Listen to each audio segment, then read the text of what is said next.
चुनाव से पहले ये तीसरी बैठक है जिसमें छत्तीसगढ़ के प्रत्याशियों के नामों पर चर्चा होगी। छत्तीसगढ़ के उम्मीदवारों के नाम इस बैठक में फाइनल हो जाएंगे। तो चुनाव से पहले बीजेपी ने राजस्थान को भी 6 जोन में बांट रखा है और हर एक जोन की एक अलग रणनीति रहेगी। बैठक में शामिल होने के लिए बीजेपी के कई नेता दिल्ली रवाना हो चुके हैं। 1-2 दिन में माना जा रहा है कि बीजेपी अपनी लिस्ट जारी करेगी।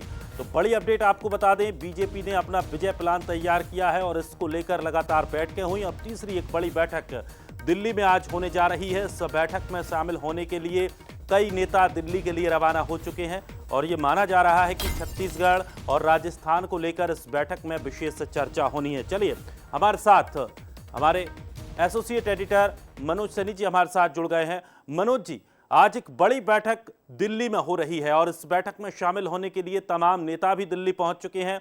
इस बैठक के बाद क्या कुछ उम्मीदें मानी जा रही हैं? देखिए, जाहिर है अब चुनाव का वक्त है और चुनाव प्रबंध कमेटी की बैठक है, तो इसमें चुनाव की टिकटों को लेकर ही चर्चा होना है। जिसमें तेलंगाना की बात करें, मध्य प्रदेश, छत्तीसगढ़, राजस्थान, जिन 5 राज्यों में चुनाव होना है उसको लेकर ये चर्चा है। लेकिन ऐसा कहा जा रहा है कि कुछ राज्य, खासकर राजस्थान और छत्तीसगढ़ पर आज विशेष चर्चा होना है। छत्तीसगढ़ के कुछ नामों की और घोषणा हो सकती है, ऐसी संभावना व्यक्त की जा रही है।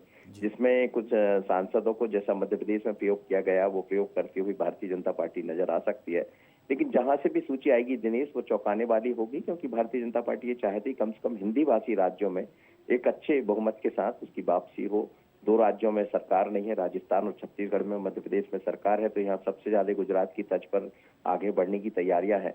अभी तक 2 सूची हमारे यहाँ घोषित हुई है और तीसरा नाम भी उसमें, तीसरी सूची भी कह सकते, सूची तो नहीं थी, उसमें सिंगल नाम था, जिसमें नीलम बाटी को हमने देखा चुनाव मैदान में उतारा गया, जो गोंडवाना गणतंत्र से आती। लेकिन इस बीच में गोंडवाना गणतंत्र और बसपा का भी हम देख रहे हैं कि टाई अप हुआ है। तो इन सब मुद्दों को देखते हुए आज की बैठक हो रही है और उसमें निश्चित रूप से टिकटों पर चर्चा होना है। थोड़ी देर में बैठक शुरू होगी और उसके बाद आगे देखने को मिलेगा क्या होता है। चलिए, शुक्रिया मनोज जी जानकारी के लिए। तो कुछ ही देर में ये बैठक शुरू होने जा रही है। अब बैठक में क्या कुछ मंथन होगा वो तो बैठक के बाद ही पता चलेगा। लेकिन उम्मीद यही लगाई जा रही है कि छत्तीसगढ़ के जो उम्मीदवार हैं उनके नामों का ऐलान हो सकता है। उनके नाम लगभग फाइनल कर लिए और सबसे बड़ी बात यह है कि मध्य प्रदेश की तर्ज पर छत्तीसगढ़ में भी चौंकाने वाले नाम सामने आ सकते हैं।